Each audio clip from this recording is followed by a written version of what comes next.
Welcome to KQEG and Seven Rivers Sports. I'm your host, Terry Erickson. Each week, an inside look into sports, wellness, and fitness. Well, this week we're going to step away from basketball a little bit.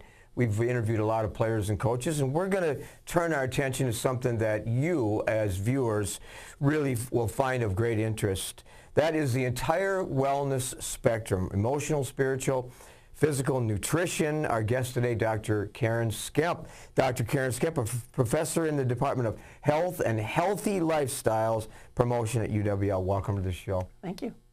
Before we talk about the healthy lifestyle, nutrition, and that whole package, and we're going to get to know Karen up close and personal.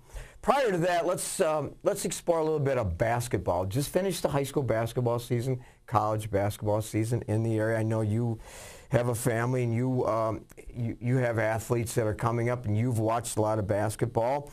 I did a show recently on ESPN about the better boys and girls high school basketball players in the entire area.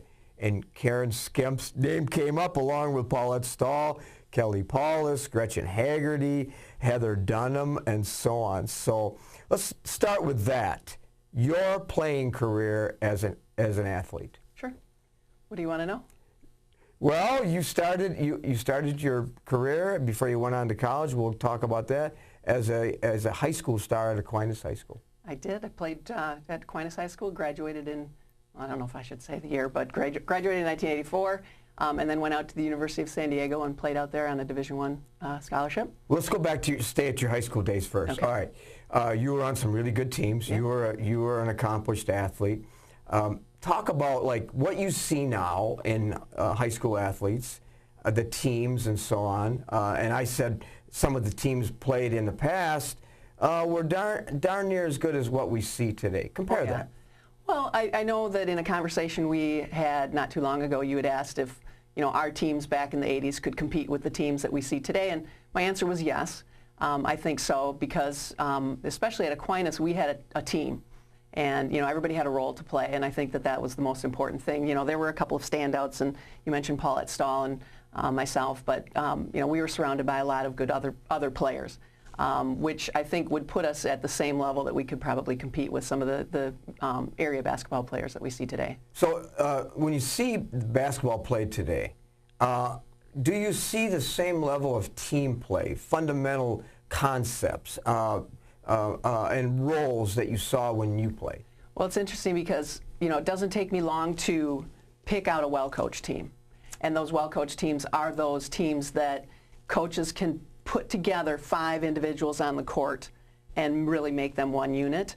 And so if you take Aquinas, for example, they have one or two couple of players that are really standouts, but yet the other kids that are on that floor at any given time know their role and make everybody else look good. Even those that are the standouts, they really do a great job of making others around them look good. Yeah, sharing the ball, knowing their roles and so on. Absolutely. Well, from Aquinas High School, you went on to the University of San Diego. You were a captain, and you had a successful career on the West Coast. Yep. Yeah, it was a lot of fun. It was different. One of the things that coming from the Midwest and going out to the West Coast, I mean, there is a different culture, and I really had a difficult time with adjusting to that culture. So, as all freshmen that go away to college, I'm sure, there's thoughts of, did I make the right decision? Gee, I'd like to go home, maybe start over, get a do-over type of thing. But, I stuck with it, and that was only because I had really great teammates and a great coaching staff that really helped me adjust to that new lifestyle and helped me adjust to the new type of basketball program and the basketball training that goes into it. One of the things, again, that we were talking about was, when I was in high school, we played the sport. And then when the sport was over, we played the next sport. And then when that sport was over, we played the next sport. And there wasn't this year-round conditioning that kids go through today. And for good or for bad, I think that it was an introduction once I got to that college level of this is a new level, and this is a new training, and this is a new intensity, and this is a new commitment. And it was a great thing. I would not regret it and change anything. Looking back, like I said, I struggled the first year, but hung in there and would not change a thing. Again, our guest today, Dr. Karen Skemp. We're talking about a lot of things from basketball. We're going to get into wellness, nutrition, and so on. And then something that our viewers would not, I didn't even know this, you went on to play professionally in New Zealand. Yep. Wow, I mean, what an experience that was. Well, and that's the thing is each of these different steps led me to the next opportunity. And so had I not stayed at San Diego, we had an opportunity when I was there to travel overseas and play in Australia and New Zealand the summer before my senior year. So that introduced me to that international ball and made some good contacts over there. And so come the end of my senior season, we got a phone call from one of the coaches out in New Zealand and looking for individuals interested in playing, and how do you say no? And again, that was another opportunity because at the college level, there was still that I guess you could say that fire, that desire to do more. And going overseas, again, I had that opportunity to do more and to get better as a player and obviously get better as a person. So it was a great opportunity. I met some wonderful people and people that I'm still in touch with today. Well, as a result of a tremendous high school career, college, professional, volunteer coaching, and so on, in 2008, the Aquinas High School Wall of Fame. Now, here's what's significant. The only combination of father, daughter, a sibling in the Aquinas High School Hall of Fame, the only one. And, of course, Bill Skemp, her father, who I knew really well as a friend, and I actually was on a committee to select the top 10 basketball players that ever played in the area, high school, and he was one of my choices because of what he did at Aquinas and St. Mary's. What an honor to be in that Wall of Fame with your father. Probably one of the best honors I could ever have received. And, it's really special, especially now that he's not here, to know that, and as you said, we're the only father-daughter combination up on that wall, and that even means more to me. Yeah, Dad was an amazing athlete, and of course he made sure that we all knew that. And it's interesting because you don't really realize until they're gone really the amazing things that he did do. And so for me personally to be on that same wall is very much I'm humbled to say the least. Well, you're from San Diego, a BS in sociology, a master's in PE at North Dakota State, where you coached a little bit, and then a doctor's degree in kinesiology at the University of Minnesota. So those steps brought you back to La Crosse. Did you always think when you were younger that was the path you were going to take? Terry, every place I went, and like I said, I've been very blessed to have all these opportunities, and every place I went, I always felt this isn't like home. And I finally got to a point where I thought, if this isn't like home, why don't I go home? And so La Crosse has clearly been that path, whether I knew it or not. But to be back in La Crosse, I do feel as if I am finally home, yes. And, of course, a variety of positions at UW-La prior to your now position as associate professor. Talk about the steps to where you are today. Well, if I could go back to my coaching, you had mentioned, I spent some time at North Dakota State University, had the opportunity to coach on a national championship team. And as my responsibilities expanded in that program, and then I went on to South Dakota State University, and I coached there for 3 years. And as part of my role there, excuse me, I was the strength and conditioning coach for our basketball team, but then that expanded into the women's overall women's athletic program.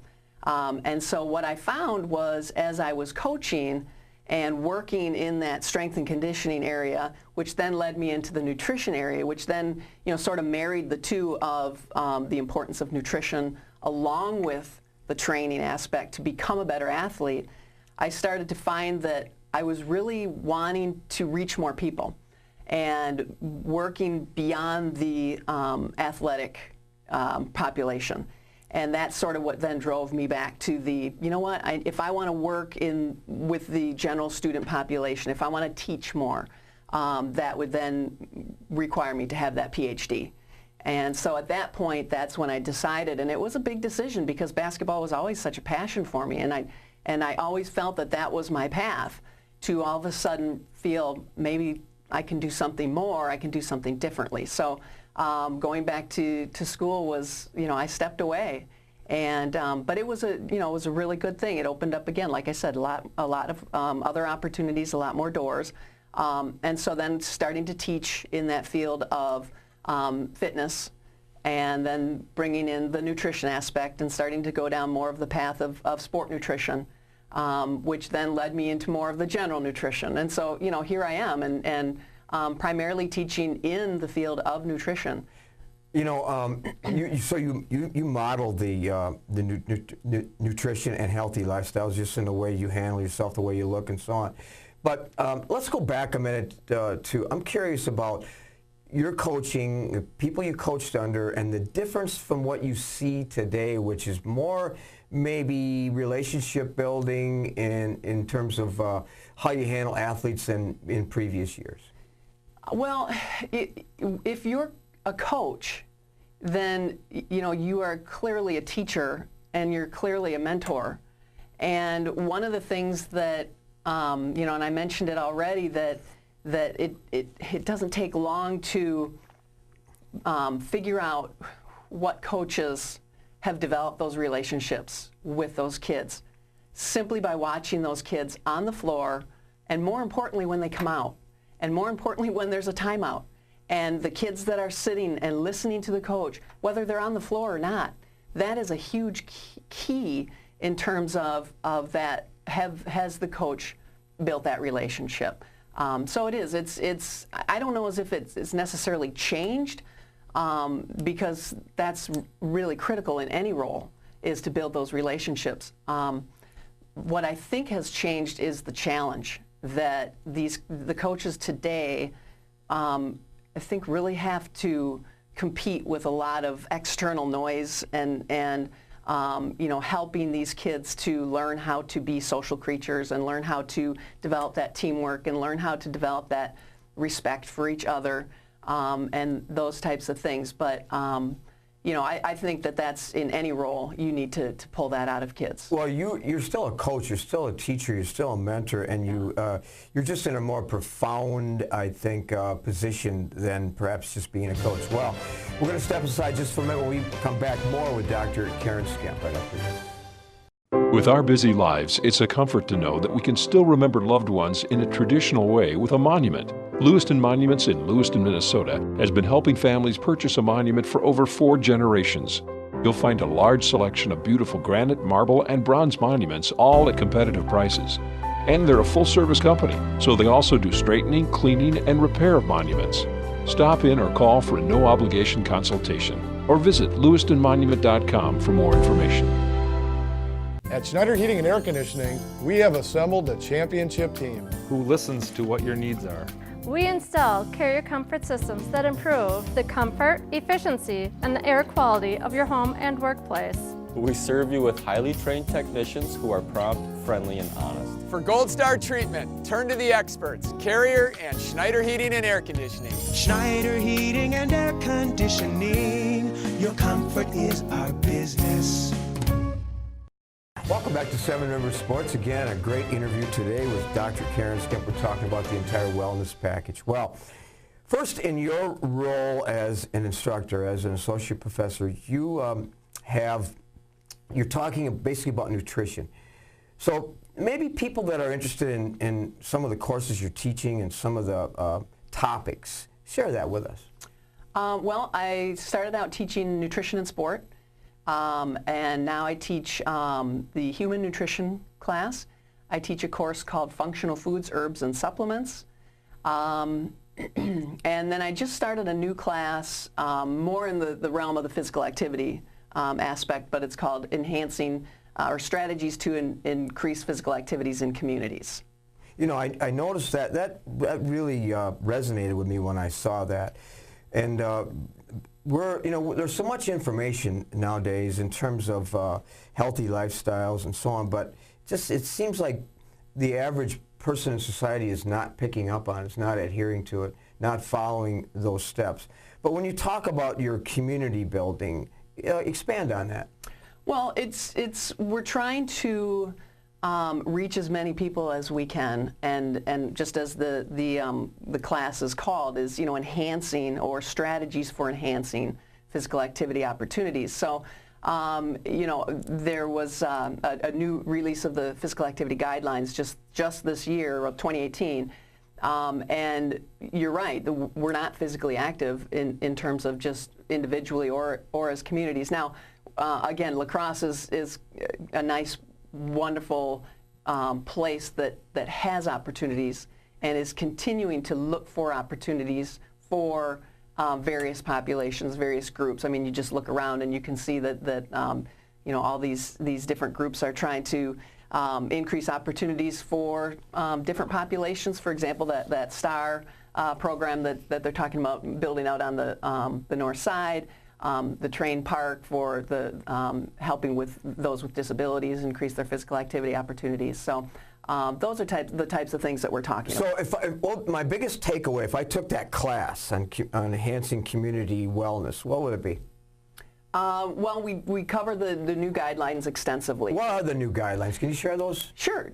So if you look at the difference between the original guidelines, 2008, and we've got 10 years of research that we've built on for the 2018 second edition guidelines. They've only expanded on the research that supports the importance of physical activity. And I can't emphasize that enough, that we are not physically active. We need to be physically active. And we all know, we all heard those messages that, well, okay, it's healthy, it's going to improve my health. But one of the big differences, and I'll come back to your original question, but one of the big differences in terms of the 2018 guidelines to the 2008 guidelines is that any movement matters. And the basic message is sit less, move more. And with that movement alone, if we got up and went for a walk, the focus really that we want people to embrace is, how does that make me feel? So am I getting up and I'm moving? What's my mood like? What's my stress like? What is my energy like? And so that's really the one of the main messages that we're trying to emphasize is just get up and go for a short bout of exercise. Well, and I don't even want to call it exercise. I think that term can be very intimidating for people. To just move and be physically active, and then really kind of look at and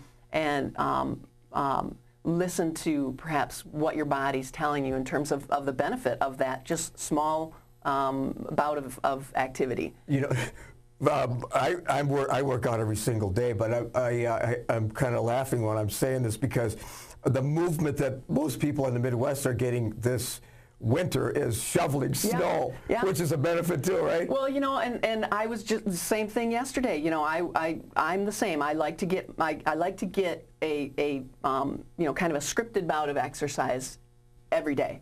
And yesterday with the snow, I thought, I'm going to make this into my workout. And I think I'm probably a little bit different than most people in that mentality or that mindset. But, I started, with the shoveling snow, I started, getting my squats in for, with, okay, lifting this big heavy block of snow and tossing it. And even my son commented that, well, this is like kettlebell training. And, so if you can sort of work that mindset into just some of these perhaps not so fun tasks that we have to do, it can make a difference. And so kind of going back to the goals, the physical activity guidelines say for most healthy adults, we should aim for 150 minutes of moderate intensity physical activity per week, up to 300, and obviously more is better. And or a combination of 75 minutes of what we'd consider vigorous activity. So that would be for an adult.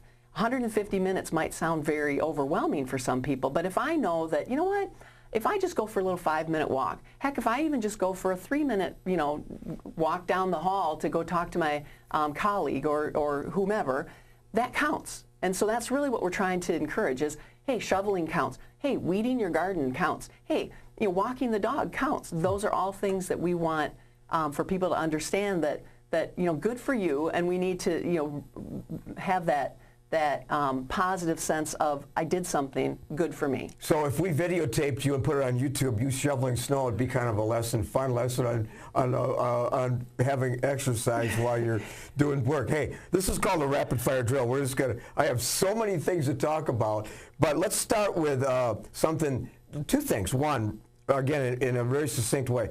Ketogenic diet and resistance training. I know that's one of your interests. Mm-hmm. Low carb, high fat, and then go right into body imaging, which is, I've read articles about body imaging for for adolescents, even adults. That's an issue in terms of eating disturbances. Okay, well, let me clarify. So the ketogenic diet, the research that we're currently doing that I'm involved in, is really student driven. And I have students that are interested in learning about the ketogenic diet. And so having said that, I want to make sure that I emphasize that I'm not saying everybody needs to go on a ketogenic diet. Absolutely not. What we were interested in is finding out if right now most of the research is on the ketogenic diet and its benefits toward enhancing endurance performance. And again, the majority of the research has been done on men. So I had a student come to me and say, I am a fitness competitor. I would like to look at the benefits of the ketogenic diet on body composition, in resistance training, and in women. And in peak performance still? Yep, in peak performance. These were individuals who were competing for fitness competitors are kind of like a combination between bodybuilding for women and and modeling, so to speak, on stage. Mm-hmm. So anyway, so we did a research project, and I have come from ketogenic diets are very bad to, after this research project, ketogenic diets are interesting, but still not to the point where I would recommend them for the general population. Now, I will say that a lot of people don't understand how to eat healthy, and they don't understand what the general guidelines in terms of nutrition would be. So they jump on board onto a fad diet such as the ketogenic diet. Without knowledge. Without understanding it, without the research, and that can be very detrimental to one's health. Yes, and that research can be gotten from you, obviously. Nutrition and wellness, I read an article recently about we are part of the garbage dump syndrome. And meaning all the things we eat are just fast food and not, we don't take time to look to see what we eat. Many researchers recommend a meatless diet. I'm not saying that, but there are researchers that I want your thoughts on that, as well as your thoughts on nutritional supplements, which multivitamin and so on. In all honesty, a meatless diet is probably the healthiest way. A plant-based diet is probably the healthiest way we can all eat. And I agree that, unfortunately, and I mentioned this already, we don't understand really, quite frankly, what food is. We eat what are in pretty packages, and that's what attracts us. We're attracted to convenience. We're attracted to cost. And unfortunately, I think we're struggling with really how are we supposed to eat. So I always teach in all of my classes, and even the students that have me for multiple classes, I tell them right up front, you're going to hear this again. And I have 10 rules to live by. Now, because you want succinct, I'm going to go with 3. And first of all, the number one that we need to help people understand or learn is to eat food. Well, what is food? Whole food. If it comes from the earth, eat it. One of the things that I like to say is if it comes from a plant, eat it. If it's made in a plant, don't. So eat food, not too much, mostly plants. Portion control. Yep. And so those are the things that, if we can encourage anything, and I think that we do best with recommendations on what what can I do versus what can I not do. And so what can I do is add more plants to your plate. You know, it's not realistic to expect that everybody's going to go vegan or everybody's going to go vegetarian. You know, everybody's going to give up meat. But I think that if we can encourage people to add more plants, fruits, vegetables, greens, dark, colorful. One of the things that I also say is eat a rainbow. Not Skittle rainbows, not Lucky Charms rainbow. Eat the rainbow in terms of fruits, vegetables, you know, anything that's going to be dark and colorful. So people that are watching this like, I want to change my lifestyle. We know that 70% of premature deaths are due to lifestyle. Mm-hmm. We know that diabetes is escalating. Yep. We know that heart attacks, 2 million people suffer from congestive heart failures. We know that the leading cause of death is cardiovascular disease, more than cancer and accidents and diabetes combined. But so as we close the show in the last 30 seconds or so, biggest takeaway, books to read. Like, I want to change my lifestyle. I want to be healthy. What do you tell our viewers? Books to read. I always like to refer to the Forks Over Knives website, and it is geared toward, you know, whole food, plant-based eating. It's a very extreme, you know, change for many people. But I think that if people were to use that as a resource to just get ideas to add those plants, a lot of times people don't know what to do with those plants once they decide they're going to incorporate them into their diet. So, you know, this particular website, the Forks Over Knives, there's another website, Physicians Committee on Responsible Medicine, that I like to refer people to just get ideas in terms of recipes and adding those types of foods. So those would be just a couple of the things that are accessible and I think fairly user-friendly. And we've talked about a variety of things, but I know longevity power. There's no fountain of youth in Ponce de Leon in Florida. It's all basically on your lifestyle. You make the choices, and we hope that we've enlightened you and you've gained some knowledge. If you'd like more information about maybe some thoughts that Karen has, you can contact her at UW-La, and you're on the forefront of healthy lifestyles. That's part of the entire package of the health department and that curriculum at UW-La. So I know we could spend another half hour on this, and we'll have you back again in the future and talk about maybe what else is on the horizon. What's ahead for the next 5, 10, 20 years in our society that we should be aware of. So I want to thank you for being on the show, Karen Skemp. Thanks for having me. Again, Dr. Karen Skemp from UW-La. We'll be right back with some closing thoughts right after this. At Schneider Heating and Air Conditioning, we have assembled a championship team who listens to what your needs are. We install carrier comfort systems that improve the comfort, efficiency, and the air quality of your home and workplace. We serve you with highly trained technicians who are prompt, friendly, and honest. For Gold Star treatment, turn to the experts, Carrier and Schneider Heating and Air Conditioning. Schneider Heating and Air Conditioning. Your comfort is our business. When you're faced with the decision of selecting a monument to honor someone dear to you, call Lewiston Monuments for a no-obligation consultation. Lewiston Monument is a full-service monument company, serving families in Iowa, Minnesota, and Wisconsin for over 4 generations. You'll find beautiful granite, marble, and bronze memorials, all at competitive prices. Their experts can help you design the perfect and unique memorial. Lewiston Monument. Call today or on the web at lewistonmonument.com. Thanks for joining us this week here on Seven River Sports. We're putting together our baseball schedule.